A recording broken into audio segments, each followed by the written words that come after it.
Hey everyone, and welcome back to our channel. In today's video, we are going to show you how to rotate in Adobe Premiere Pro.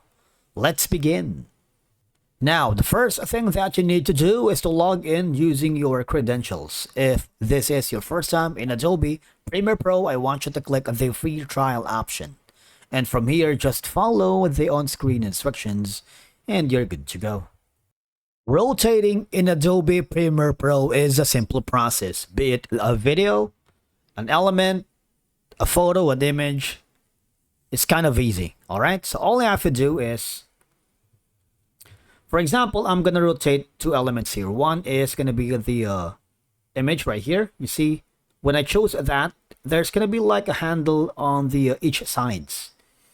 You would notice that there is like a handle here where I can resize the element of picture, but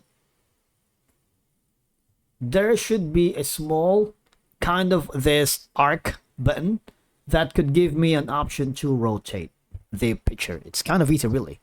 I can rotate it counterclockwise, clockwise, you name it, full 360, 180, 190, you have it, right? The same goes for the video. All I have to do is select the video that I wanted to rotate. For example, this one. Double click on it. You see this? And the rotation handle is on the right side usually. I can rotate the video for as long as I want. Same goes to the other video right here. Double click that and click the rotate button. Alright, so let's try to rotate the image again to see what we got. So if we play it, we have successfully rotated the video clips as well as the photo. All right, that's one way. Now another option is, I'm just gonna show you that very quickly. All right, so we have rotated.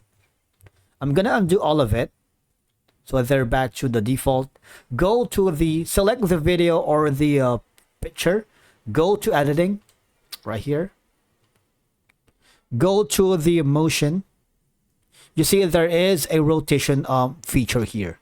If you do that, you should be able to put a value. For example, I'm gonna undo that for now. I'm gonna undo it right now. I'm gonna put in 69 degrees or minus 69. All right, you can do that again for the video. If you put in 69 here, you should be able to rotate the video without any problem. It's kind of easy, really. Okay, and that's it for today's video. Thank you so much for watching. We will see you again in the next one.